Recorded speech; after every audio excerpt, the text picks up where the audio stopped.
My husband drained our daughter's college fund and vanished with his mistress. I was devastated until our 12-year-old smirked and said, "Mom, don't worry. I handled it."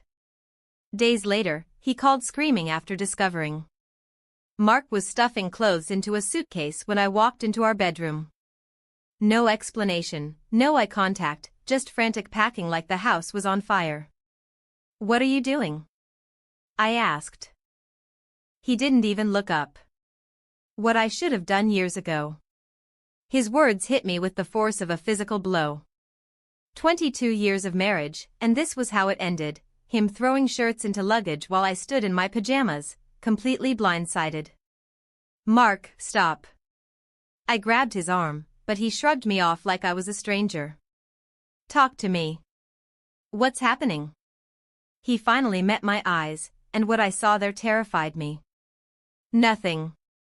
No guilt, no sadness, no regret, just cold determination. "I'm leaving, Sarah. Today." Before we continue, I want to thank you for joining me in sharing stories about protecting our families. If you believe children deserve financial security, please consider subscribing. It's free and helps us reach more families who need to hear this. Now, let's see what Emma discovered. The room spun around me. This couldn't be real. Yesterday, we discussed Emma's college applications over dinner. Yesterday, he kissed my forehead and said goodnight. Yesterday, I was a wife, not whatever I was becoming in this moment. Is there someone else? The question fell out of my mouth before I could stop it. Mark paused, a dress shirt halfway into the suitcase.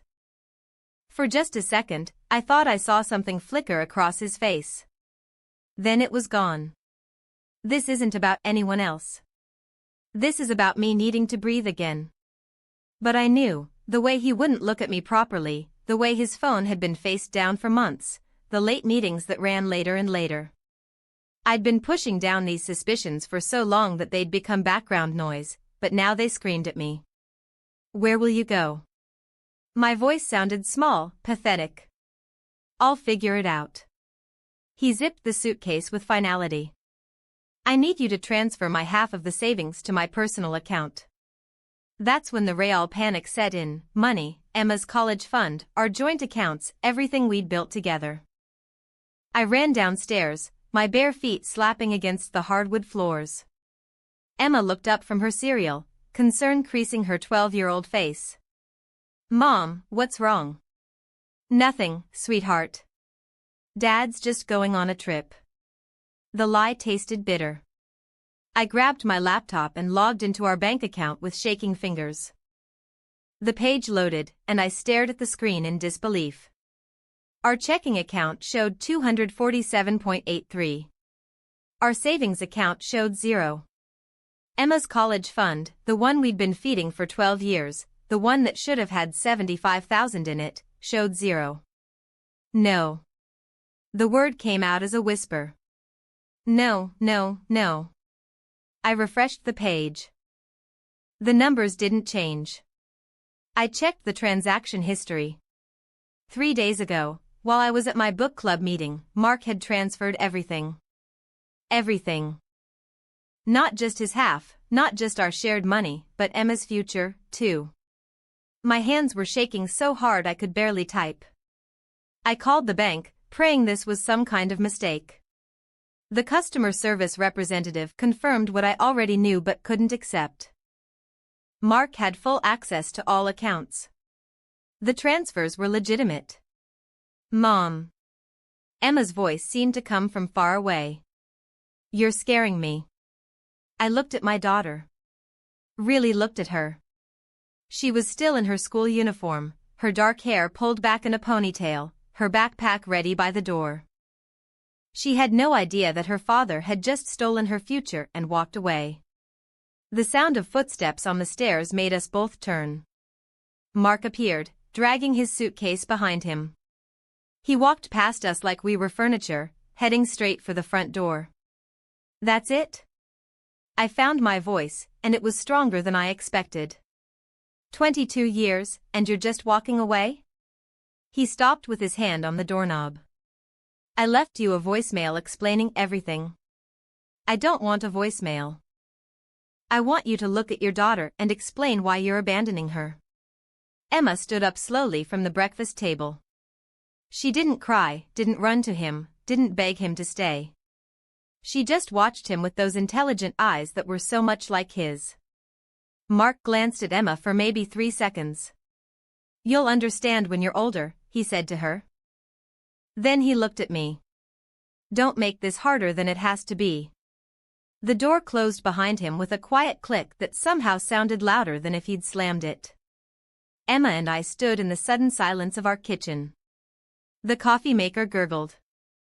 The refrigerator hummed. Outside, a car engine started and pulled away. "Is he coming back?" Emma asked. I wanted to lie, to protect her, to say that Daddy just needed some time. But looking at her face, I realized she already knew the answer. "I don't think so, baby." She nodded, processing this information the way she processed everything else in her life, with careful consideration. "Did he take our money?" The question caught me off guard. How could she know? "Some of it," I said carefully. "My college fund, too?" I couldn't speak. I just nodded. Emma picked up her cereal bowl and walked it to the sink. She rinsed it out, dried it, and put it away in the cabinet. Then she turned to me with an expression I'd never seen before on her young face. "Mom, don't worry.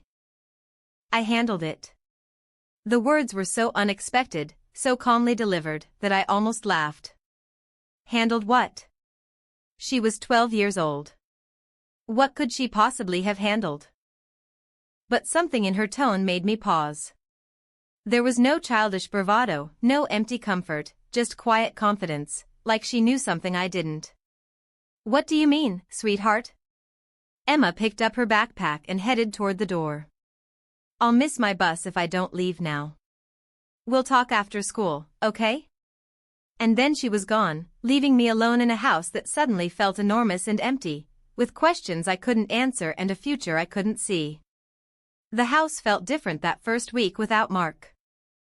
Not just empty, but watchful somehow. I found myself crying at random moments, folding his abandoned laundry, seeing his coffee mug still in the dishwasher, hearing Emma's alarm clock through the walls each morning. But Emma, she moved through our shattered world like nothing had changed. Every morning at 7:15, she'd appear in the kitchen, fully dressed, backpack organized, lunch packed. She'd kiss my cheek and say, "Have a good day, Mom," in the same cheerful tone she'd used when we were still a complete family. It was unsettling. "Are you okay, sweetheart?" I asked her one morning, catching her wrist gently as she headed for the door. She looked at me with those serious dark eyes. "I'm fine, Mom." "Are you?" I wasn't fine. I was falling apart piece by piece, but I couldn't tell her that. "Just checking on you." "I know." She squeezed my hand. "But I'm really okay." That evening, I decided to call my sister Janet for advice. As I dialed, I could hear Emma upstairs in her room. The sound drifted down through the floorboards, rapid clicking, like she was typing frantically. I assumed she was chatting with friends about the situation, maybe processing her feelings online the way kids do now. "Sarah, how are you holding up?" Janet's voice was warm with concern. "I don't know," I admitted, sinking onto the couch. "Emma's being so strong, but I'm worried she's bottling everything up." "She hasn't cried once." "Some kids process differently. Remember when Dad left? You cried for weeks, but I got angry and broke Mom's favorite vase." The clicking upstairs stopped suddenly, then resumed with even more intensity. "What's that sound?" Janet asked. "Emma's on her computer. Probably homework or games."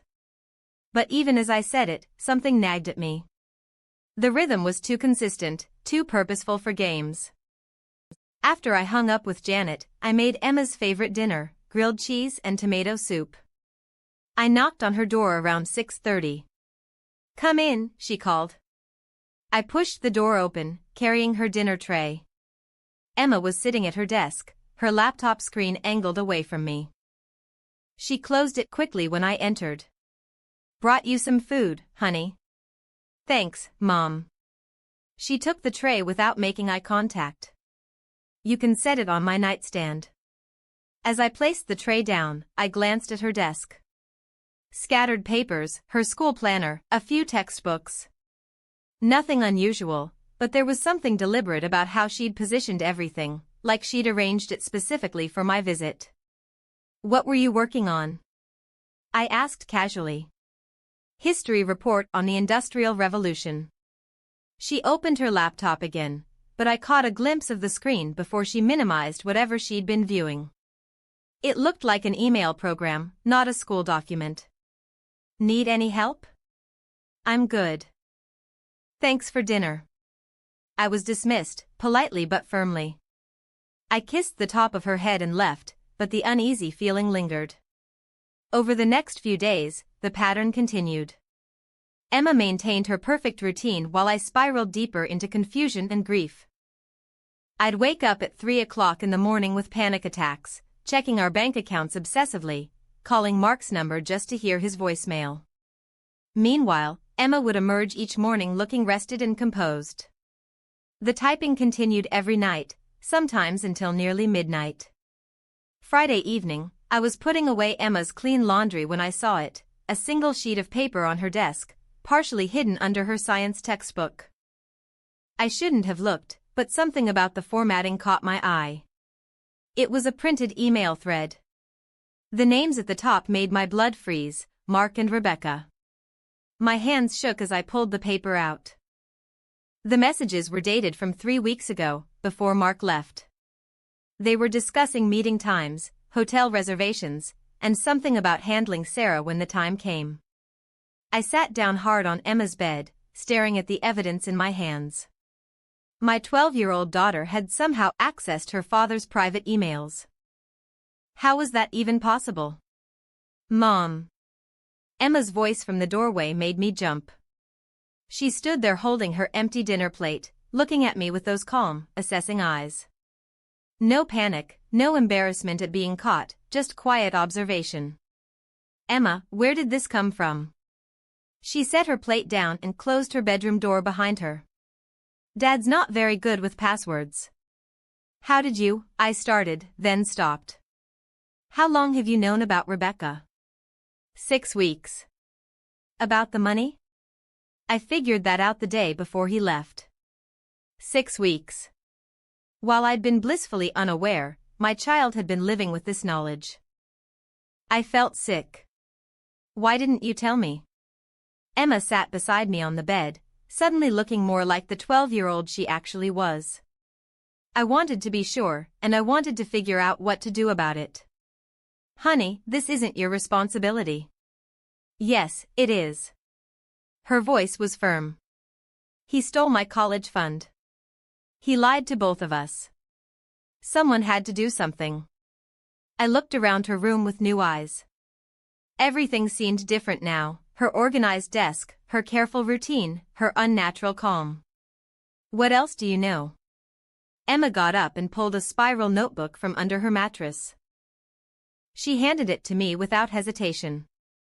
The pages were filled with handwritten notes, printed screenshots, diagrams I couldn't understand, and lists of numbers that might have been phone numbers or account information.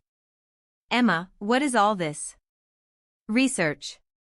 She sat back down beside me. "Dad thinks he's smart, but he's careless. He uses the same password for everything. He doesn't clear his browser history. He doesn't even log out of his accounts when he's done." I flipped through page after page of meticulous documentation, financial records, text message screenshots, what looked like travel itineraries. My daughter had been conducting surveillance on her own father. I struggled for words. "This is incredible and terrifying." I learned most of it from YouTube tutorials.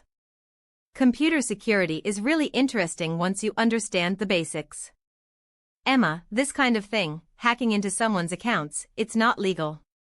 She looked at me with an expression far too mature for her age. Neither is stealing $75,000 from your daughter's college fund. The matter-of-fact way she said it sent chills down my spine. This wasn't my little girl anymore. This was someone I'd never met before, someone calculating and focused and completely unafraid. What are you planning to do with all this information? Emma took the notebook back and closed it carefully. I'm still working on that part. But don't worry, Mom. I've got this handled. There was that phrase again, the same words she'd said that morning when her father walked out of our lives. But now they carried a weight that made me realize I might not know my own daughter at all. Show me everything, I said, my voice barely steady. Emma hesitated for the first time since this nightmare began. Mom, some of it's pretty bad. Show me. She opened her laptop and pulled up a folder labeled Science Fair Project. Inside were dozens of subfolders with names like financial records, communication logs, and identity theft evidence. My stomach clenched. It started with Dad's second phone, Emma said, clicking on a folder. He thought he hid it in his closet, but I saw him checking it one night when he thought I was asleep. The screen filled with photographs Emma had taken through Mark's bedroom door. Blurry, but clear enough to show him texting on a device I'd never seen before. I waited until he left it charging in his office one day. I only had maybe 10 minutes, but I got into his messages. Emma's fingers moved across the keyboard with practiced efficiency. That's how I found Rebecca.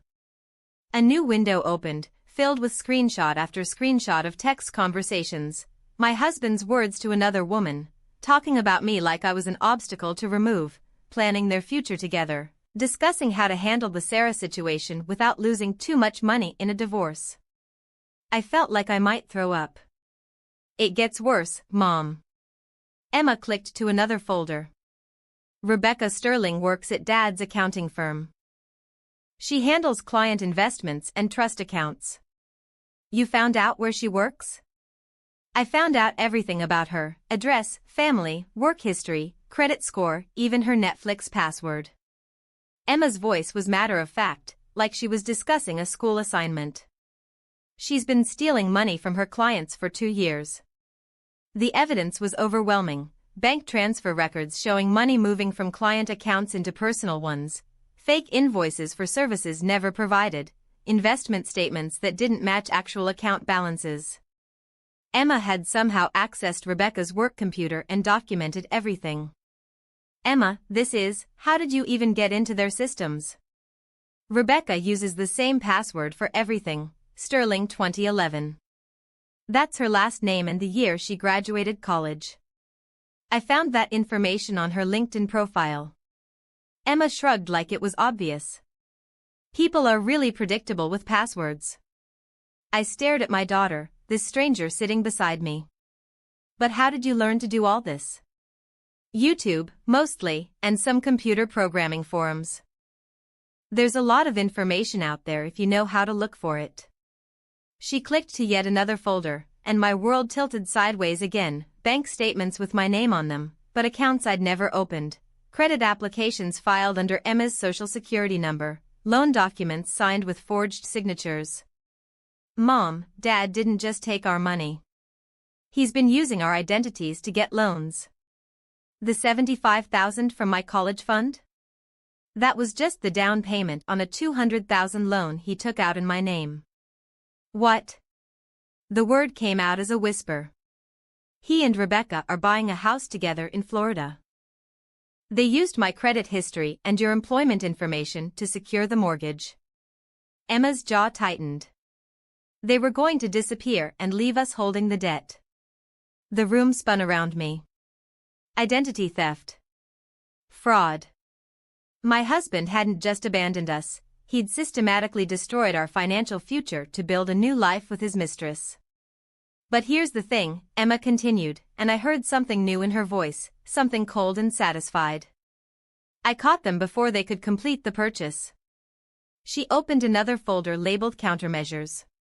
Inside were dozens of official-looking documents, fraud reports filed with credit agencies, complaints submitted to banking authorities, anonymous tips sent to Rebecca's employer. I've been working on this for 3 weeks, Emma explained.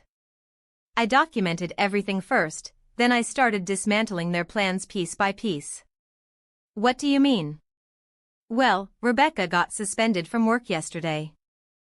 Her boss received an anonymous email with all the evidence of her embezzlement. Her clients are pulling their accounts. The state board is launching an investigation. My mouth fell open. You did that? She stole money from elderly people saving for retirement, Mom. She deserved it. Emma's voice was steady, righteous. And that's just the beginning. She showed me more files. Credit agencies had frozen the fraudulent accounts opened in our names. The mortgage application for the Florida house had been flagged and denied.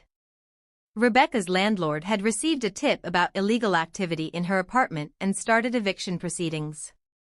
But the best part, Emma said, clicking to a final folder, is what I sent to her father. Her father, Dr. Robert Sterling, a prominent surgeon who's very concerned about his family's reputation. He received a very detailed letter about his daughter's criminal activities, along with copies of all the evidence. I felt dizzy. Emma, what have you done? I've protected us. She closed the laptop and looked at me directly. Dad thought he could steal from us and walk away clean. He thought we'd be too broken and stupid to fight back. He was wrong. But sweetheart, this kind of thing, going after people like this, it's dangerous. More dangerous than letting them destroy our lives? Emma stood up and walked to her window, looking out at the darkening sky. Mom, they didn't just take our money. They took my future. They took your security. They took everything we worked for and gave it to themselves. I watched my 12-year-old daughter, her small frame silhouetted against the window, and realized she was right. While I'd been crying and calling Mark's voicemail, begging him to come home, Emma had been fighting for us. What happens now? I asked. Emma turned back to me, and in the dim light of her room, she looked older than her years. Now we wait. Rebecca's world is falling apart, and she doesn't even know why yet. When Dad realizes what's happening, he'll panic. And when people panic, they make mistakes. How can you be so calm about all this? Because I'm not the one who has to be scared anymore, she said simply. They are. That night, I lay awake thinking about the child sleeping down the hall. She'd saved us, but at what cost? What kind of person had my daughter become in the process? And more frightening still, what else was she capable of? Around midnight, I heard it again, the soft clicking of computer keys, steady and determined. Emma was still working, still planning, still protecting us in ways I couldn't fully understand. I should have felt grateful. Instead, I felt afraid. The phone rang at exactly 2:15 on a Tuesday afternoon. I was in the kitchen washing lunch dishes when Mark's name flashed across the screen. My hands were still soapy when I fumbled for the phone, my heart racing for reasons I couldn't explain. Hello. My voice came out smaller than I intended. Sarah. Mark's voice was different, strained, almost desperate. We need to talk. Something very strange is happening. I dried my hands on a dish towel, glancing toward the living room where Emma was supposedly doing homework. What kind of strange? My bank called this morning. All my accounts have been flagged for suspicious activity. They've frozen everything pending some kind of federal review. His words came out rushed, panicked. And Rebecca lost her job yesterday. Security escorted her out of the building. Emma appeared in the kitchen doorway, still wearing her school uniform. She walked calmly to the counter and poured herself a glass of water, but I noticed she was listening intently. I don't understand what that has to do with me, I said to Mark. It's too much of a coincidence. First, Rebecca gets fired for some bogus embezzlement claim. Now my finances are under investigation. Someone's targeting us, Sarah. Someone with serious technical skills. Emma set her glass down and moved to the kitchen table, opening her laptop with practiced ease. She typed something quickly, and I saw her screen light up with what looked like multiple windows and data streams. Who would do something like that? I asked, though my stomach was already turning with suspicion. That's what I'm trying to figure out. Rebecca thinks it might be someone from her office, maybe a coworker she rejected, or Mark stopped talking suddenly. What was that sound? I looked at Emma. She'd clicked something on her laptop, and a soft chime had echoed through the phone connection. What sound? I asked. There was a beep, like someone just accessed my email. Mark's voice shifted to pure alarm. Sarah, someone's in my computer right now. I can see my email opening and closing in real time. Someone's reading my messages while we're talking. Emma's fingers moved across her keyboard with the fluid precision of a concert pianist. Her screen showed what appeared to be email interfaces, financial documents, and streaming data. She was inside his system, watching everything he did, reading everything he accessed. Mark, maybe you should hang up and call your bank. No, wait. I need to ask you something directly. His voice turned suspicious. Sarah, did you hire someone? A private investigator or computer expert? Because if you did, you need to call them off right now. What they're doing is illegal. Emma looked up from her laptop and met my eyes. She gave me the slightest shake of her head, then returned to her screen. I didn't hire anyone, I said truthfully. Then who? Mark's voice cut off, replaced by frantic typing sounds on his end. Someone just sent an email from my account to my boss. Sarah, they're impersonating me right now. What did the email say? I don't know. Everything's happening too fast. His breathing became audible through the phone. They're in my social media accounts now. They're posting things, financial documents, private messages between me and Rebecca.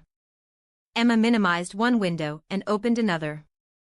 I caught a glimpse of what looked like social media profiles and document uploads before she angled the screen away from me. Mark, you need to contact the police if someone's hacking your accounts. You think I haven't tried? The police said that if the information being posted is true, then it's not harassment, it's whistleblowing. But how would anyone have access to true financial documents unless they were, he stopped. Unless they were inside my actual accounts. The realization was hitting him. Someone wasn't posting fake information about him. Someone was posting real evidence of his crimes. Sarah, I need you to understand something. The money I took, I was planning to pay it back. Rebecca and I were going to make it work, and then I was going to quietly replace everything. Nobody was supposed to get hurt. But you did take it. Temporarily. As a loan. Rebecca had this investment opportunity that was guaranteed to double our money within 6 months. His voice was becoming more desperate with each word. We were going to surprise you and Emma with even more money than what was originally there. Emma looked up from her laptop again, and I saw something in her expression I'd never seen before, not anger, not hurt, but cold calculation. She was listening to her father spin lies about stealing from his own family, and she was taking notes. Mark, that's not how loans work. You can't take someone else's money without their permission and call it a loan. You don't understand the pressure I was under. Rebecca's father was threatening to cut her off financially if she didn't prove she could support herself. She needed that money to buy the house, to show him she was serious about building a future. So, you stole our daughter's college fund to impress your girlfriend's father? It wasn't stealing. Mark's voice cracked. It was an investment in all of our futures. Rebecca's family has connections. Once her father accepted her choices, he was going to help me start my own firm. We would have been wealthy, Sarah. Wealthy enough to pay for Emma's college 10 times over. Emma closed her laptop with a quiet snap and stood up. She walked to where I was standing and gently took the phone from my hand. "Hi, Dad." Her voice was perfectly calm. "Emma, sweetheart, thank God." "Emma, someone is doing terrible things to me and Rebecca. They're making us look like criminals. You have to tell your mother that I would never steal from you." "Never." "But you did steal from me." Emma's tone remained conversational, like she was discussing the weather. "You took $75,000 from my college account and used it as collateral for a mortgage application in Florida." The silence on Mark's end stretched for nearly 10 seconds. "Emma, who told you that?" "Nobody told me. I found out myself, along with copies of the forged loan documents where you used my social security number to secure additional credit." "That's impossible. You're 12 years old. You couldn't possibly understand. I understand that you committed identity theft. I understand that Rebecca embezzled money from her clients. I understand that you both plan to disappear to Florida and leave Mom and me responsible for the debt you created. Emma, listen to me very carefully. Adults sometimes make complicated financial decisions that children can't fully grasp. What looks wrong to you might actually be, I have copies of everything, Dad. Every email between you and Rebecca. Every forged document. Every illegal transaction. I've been watching you for weeks." Mark's breathing became labored. "You've been watching me?" "Emma, what does that mean?" "It means I know about the second phone you thought you hid so well. I know about the fake investment accounts Rebecca created to hide the money she stole. I know about the house you tried to buy using my identity." Emma's voice never wavered. "And I know that when the money ran out and Rebecca got fired, she stopped returning your calls." "How could you possibly know about Rebecca not returning my calls?" "Because I'm monitoring all your communications. I've been watching both of you destroy yourselves piece by piece." Emma sat down at the kitchen table, still holding the phone with complete composure. "Rebecca blocked your number yesterday after her father cut her off financially. She's already started dating someone else." The sound that came through the phone was somewhere between a sob and a scream. "Emma, please. I know I made mistakes, but I'm still your father. I love you. I love your mother. I never meant for things to go this far. You chose her over us, Dad. You chose money over your family. You chose to steal my future to pay for your new life." Emma's voice remained steady, factual. "Actions have consequences. You taught me that when you walked out of our house with your suitcase. I'm begging you. Whatever you've done, whatever you know, please just stop. I have nothing left. I'm living in my car because I can't pass a credit check to rent an apartment. I can't get a job because every background check shows financial fraud flags. Please." Emma looked at me as she spoke her final words to her father. "You taught me something important, Dad. You taught me that the people who are supposed to protect you sometimes don't. So, you have to protect yourself." And with that, she hung up the phone. The silence that followed was deafening. Emma set the phone on the counter and looked at me with those calm, serious eyes. "He won't call back," she said matter-of-factly. "How do you know?" "Because now he knows I'm watching. And he knows that every move he makes, I'll see coming." She picked up her laptop and headed toward her room. "I have homework to finish." I stood alone in my kitchen, finally understanding that my 12-year-old daughter had just systematically dismantled a grown man's entire life, and that he deserved every second of it. I stood in my kitchen long after Emma had disappeared into her room, staring at the phone in my hands. My daughter had just destroyed her father with the same calm precision most kids use to complete homework assignments. The silence felt heavy, almost suffocating. Part of me wanted to feel guilty. Part of me wanted to march into Emma's room and demand she undo whatever digital warfare she'd unleashed. But a larger part of me, a part one wasn't sure I recognized, felt fierce pride. My 12-year-old had protected us when I couldn't protect myself. The next morning, Emma appeared at breakfast looking exactly like any other middle schooler getting ready for her day.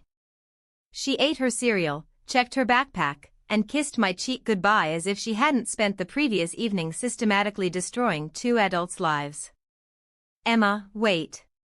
I caught her arm gently as she headed for the door. "Are you okay?" She tilted her head, considering the question with that serious expression I'd grown to know so well. "I'm fine, Mom." "Why wouldn't I be?" "Because of what happened yesterday with your father?" "What about it?" Her complete lack of emotional response unnerved me. "Honey, you just had a very intense conversation with Dad. It's normal to feel upset or confused or, I'm not upset." Emma adjusted her backpack straps. "I'm relieved now. He knows that I know what he did, and he knows there are consequences for stealing from his family. But don't you miss him? Even a little?" Emma paused at the front door, her hand on the doorknob. "I missed the dad I thought he was. But that person was never real, was he? He was just a character Dad played when it was convenient." The matter-of-fact way she analyzed her own feelings terrified me. Where was the anger, the hurt, the desperate hope that maybe Daddy would apologize and come home? "Emma, I think it would be good for you to talk to someone, a counselor who can help you work through these big emotions." "I'm not having big emotions, Mom. I'm having appropriate emotions." She opened the door. "But if it makes you feel better, I don't mind talking to someone." After Emma left for school, I called our pediatrician's office. Dr. Martinez recommended a child psychologist named Dr. Patricia Reeves, who specialized in family trauma and gifted children. Gifted children often process difficult situations differently than their peers, Dr. Martinez explained. They might intellectualize emotions rather than feeling them in traditional ways. Dr. Reeves could see Emma the following week, but in the meantime, I found myself studying my daughter like she was a puzzle I needed to solve. She maintained her normal routine: school, homework, helping with dinner. But there were subtle changes I hadn't noticed before. She'd taken over our household finances completely, creating detailed spreadsheets that tracked our reduced income and projected our expenses for the next year. She'd researched legal aid services and compiled a folder of information about divorce proceedings and asset recovery. "Mom, you need to file for divorce immediately," she told me one evening while I was paying bills at the kitchen table. "Every day you wait gives Dad more time to hide assets or create additional debt in your name. Emma, these are grown-up concerns. You don't need to worry about, someone has to worry about them." She sat down across from me. "You're depressed, which is understandable, but not productive right now." "I'm not depressed, so I can think clearly about what needs to happen next." Her clinical assessment of my mental state stung because it was completely accurate. I had been wallowing, hoping somehow this nightmare would resolve itself. Emma was the only one taking concrete steps to secure our future. Dr. Reeves' office was decorated in soothing blues and greens, with children's artwork covering one wall. I expected Emma to be nervous about her first therapy session, but she walked in like she was attending a business meeting. "Emma, I'm Dr. Reeves. Your mom thought it might be helpful for us to chat about some of the changes happening in your family." "That's fine. I understand this is probably mandatory after what I did to my father." Dr. Reeves blinked, clearly not expecting such directness from a 12-year-old. "Can you tell me about that?" For the next 45 minutes, Emma calmly explained the entire situation. She described discovering Mark's affair, documenting his financial crimes, and systematically dismantling his and Rebecca's lives. She spoke without visible emotion, presenting facts like she was giving a school presentation. "How did that make you feel?" Dr. Reeves asked. Satisfied, Emma replied immediately. "He stole from me, so I made sure there were consequences. It felt like justice." "Do you ever feel sad about your father leaving?" "I feel sad that he chose to become the kind of person who steals from his own child. But I don't feel sad about him facing the results of that choice. When the session ended, Dr. Reeves asked to speak with me privately while Emma waited in the lobby. Mrs. Patterson, your daughter is remarkable, Dr. Reeves began carefully. Her cognitive abilities are exceptional, and her emotional resilience is extraordinary. But is it healthy? Should a child be able to do what she did without feeling guilty or traumatized? Trauma responses vary widely, especially in highly intelligent children. Emma has experienced significant betrayal and abandonment, but she's processed it in a remarkably functional way. Dr. Reeves leaned forward. Some children fall apart when faced with this level of family dysfunction. Others, particularly those with strong analytical skills, respond by taking control of their environment. So, she's okay? She's more than okay. She's adapted. The question is whether you're comfortable with who she's becoming. That evening, I found Emma in her room, working on her laptop again. But when I looked over her shoulder, it wasn't surveillance software or hacking tools on her screen. It was a Word document titled Digital Safety for Families, Warning Signs and Protection Strategies. What's this, sweetheart? I'm writing a guide for other kids whose parents might be stealing from them, and for adults who don't know how to spot financial fraud. She scrolled down to show me detailed sections about password security, recognizing forged documents, and protecting personal information. The document was sophisticated, clearly written, and incredibly thorough. Emma, this is incredible. Where did you learn to write like this? I've been researching family financial fraud for weeks. You'd be surprised how common it is. She saved the document. Mrs. Henderson at school asked me to present this to the PTA next month. Apparently, 3 other families in our district have discovered similar problems with missing money and identity theft. I stared at the screen, reading her clear, practical advice. She wasn't just surviving what Mark had done to us. She was transforming it into something that could protect others. How do you feel about presenting this to adults? Nervous, but excited. Most people don't understand how easy it is to protect yourself if you just know what to look for. She closed her laptop and looked at me seriously. Mom, can I ask you something? Of course. Are you ashamed of what I did to Dad? The question caught me completely off guard. Ashamed? Emmy, you saved us. You protected our family when I couldn't.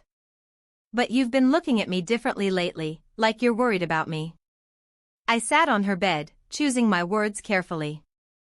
I'm not worried about what you did, sweetheart. I'm worried about what it cost you. What you accomplished was amazing, but it required you to become someone harder than any child should have to be. Do you think I'm damaged? No. The answer came immediately and with complete certainty. I think you're stronger than I ever imagined possible. But I also think that strength came with a price, and I want to make sure you're okay with who you're becoming. Emma leaned against me, and for a moment, she felt like my little girl again instead of the formidable person she'd become. I don't feel damaged, Mom. I feel like I finally understand how the world really works. And understanding something means you can protect yourself from it. What about protecting others? That's why I'm writing the guide. If I can help other families avoid what we went through, then maybe something good came from Dad's choices. That night, as I tucked Emma into bed, she asked one final question that broke my heart and filled me with pride simultaneously. Do you think Dad ever really loved us? I think he loved the idea of us. But when loving us became inconvenient, he chose himself instead. That's what I thought, too. She pulled her stuffed elephant closer. Good night, Mom. Good night, sweetheart. I turned off her light and stood in the hallway, processing everything Dr. Reeves had said. Maybe Emma wasn't broken. Maybe she was exactly what she needed to be to thrive in a world where people you trust could betray you completely. Maybe I wasn't raising a damaged child. Maybe I was raising an extraordinary young woman who would use her strength to protect others the way she'd protected us. 6 months later, I was stacking books in the children's section of Millburg Community Library when my supervisor approached with a nervous expression. "Sarah, there's a reporter here asking about your daughter," Linda whispered, glancing toward the front desk where a woman in a pressed suit waited with a notepad. My heart stopped. "What kind of reporter?" "She says she's investigating the Rebecca Sterling embezzlement case. Apparently, someone tipped her off that the anonymous whistleblower might be connected to our area." I walked to the front desk on unsteady legs. The reporter smiled professionally and extended her hand. "Mrs. Patterson, I'm Jennifer Walsh from Channel 7 News. I'm doing a follow-up story on the Sterling financial fraud scandal. I understand your ex-husband was involved." "I can't comment on that," I said quickly. "The story has gained national attention. Rebecca Sterling is facing federal charges, and several other victims have come forward. Someone was incredibly thorough in documenting the crimes. We'd love to thank whoever provided the evidence." After she left, I drove home to our small apartment across town, my hands shaking on the steering wheel. Emma was at the kitchen table doing homework when I walked in. "There was a reporter at the library today asking about the Rebecca Sterling case," I said carefully. Emma didn't look up from her math worksheet. "They'll never connect it to me. I used 7 different proxy servers and cryptocurrency payments for all the anonymous accounts." "Emma, it's fine, Mom. She's good. The more attention the case gets, the more other victims will come forward.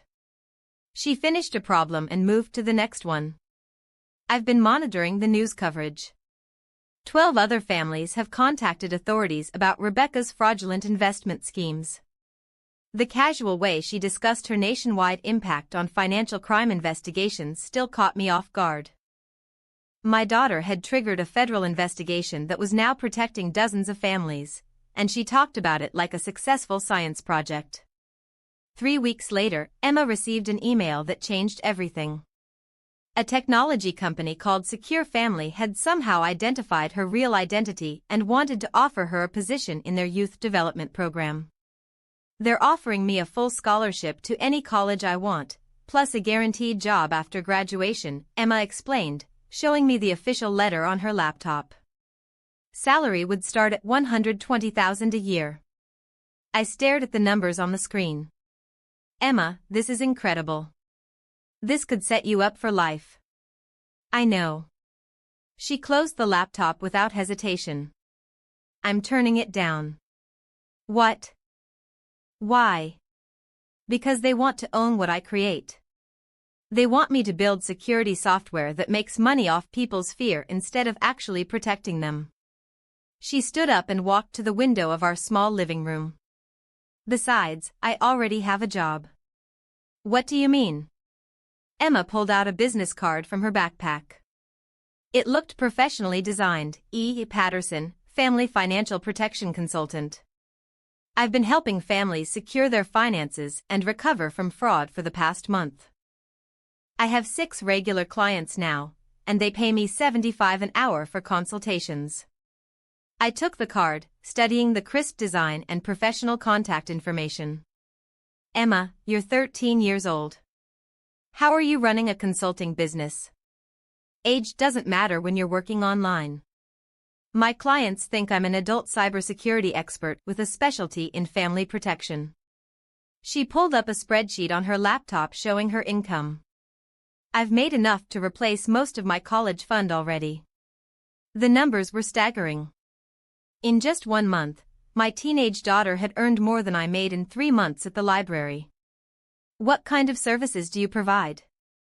"I help families identify financial red flags, secure their digital accounts, and recover stolen money. Last week, I helped a family in Ohio get back $30,000 their son had stolen from his grandmother's retirement account." "Is it legal?" "Everything I do is completely legal. I teach people how to protect themselves and help them file appropriate reports with authorities when crimes have been committed." Emma minimized the spreadsheet. I'm also speaking at a cybersecurity conference next month as E. Patterson, Family Protection Specialist. I'll participate via encrypted video conference, so my age won't be an issue. That evening, I found myself reading about the Rebecca Sterling case online. The story had indeed gone viral, shared across multiple social media platforms and covered by national news outlets. The comments ranged from outrage about the fraud to praise for the anonymous hero who'd exposed the scheme. One comment thread caught my attention, dozens of people sharing their own experiences with family financial betrayal, parents stealing from children, spouses hiding assets, relatives exploiting elderly family members. Emma's actions had opened a floodgate of similar stories. Nobody suspected the whistleblower was a 12-year-old girl. 2 months into our new life, Emma asked me a question that stopped me cold. "Mom, do you think Dad ever regrets what he did?" We were washing dishes together after dinner, and I nearly dropped the plate I was holding. It was the first time she'd mentioned Mark in weeks. "I don't know, sweetheart." "Why do you ask?" "I've been monitoring his social media accounts. He posts about starting over and making better choices, but he never mentions us." She dried a glass with careful precision. "I was wondering if he realizes what he lost." "What do you think?" Emma considered this for a long moment. "I think regret is just feeling sorry for yourself when you face consequences. It's not the same as understanding why what you did was wrong." "Do you want him to regret it?" "No. I want him to understand it, but I don't think he's capable of that level of self-awareness." She folded the dish towel neatly and hung it on its hook. The conversation was clearly over for her, filed away like everything else related to her father. Spring arrived with a warmth that felt like hope. Emma's consulting business continued to grow, and she'd started creating free educational resources for families to protect themselves from financial fraud. She developed security checklists, warning sign guides, and step-by-step instructions for reporting different types of financial crimes. "I want to turn this into a non-profit when I turn 18, she told me one evening while working on her latest project, something that provides free protection services to families who can't afford private consultants." "That's a beautiful goal, Emma. It started because of what Dad did to us, but it's become something bigger. There are so many families out there being victimized by people they trust." One evening in late spring, I was reading in the living room when I heard Emma on a video call in her room. I paused outside her door, listening to her gentle voice. "I know it's scary discovering that your mother has been using your college fund," she was saying, "but you're going to be okay. I'm going to help you protect what's left and make sure this doesn't happen again." I realized she was talking to another teenager, probably someone whose family was being destroyed the same way ours had been. Emma had become a lifeline for children whose parents had betrayed them. "The most important thing to remember," Emma continued, "is that this isn't your fault. Adults are supposed to protect children, not steal from them. When they don't do their job, we have to protect ourselves." I walked away from her door with tears in my eyes, not from sadness, but from overwhelming pride. Mark had tried to break us, but instead he'd forged something unbreakable. Emma had transformed her pain into purpose, her trauma into a mission to protect other families. The next morning, Emma appeared at breakfast looking like any other 8th grader. But I knew better now. Underneath that normal teenage exterior was someone extraordinary. Someone who'd taken the worst thing that had ever happened to her and turned it into a force for good. "Ready for school?" I asked, kissing her forehead. "Always," she said, shouldering her backpack. "Oh, and Mom, I love you." "I love you, too, sweetheart." As I watched her walk to the bus stop, I realized that Mark's betrayal hadn't destroyed our family. It had revealed what we were truly made of. Emma had won more than justice. She'd won her future and was using it to secure the futures of countless other families. Mark could keep his new life with whatever remained of it. We'd built something infinitely more valuable from the pieces he'd left behind. We'd built hope, and Emma was sharing it with the world. If this story of a 12-year-old's digital justice had you on the edge of your seat, hit that like button right now. My favorite part was when Emma calmly told her father, "You chose her. So live with her," before hanging up.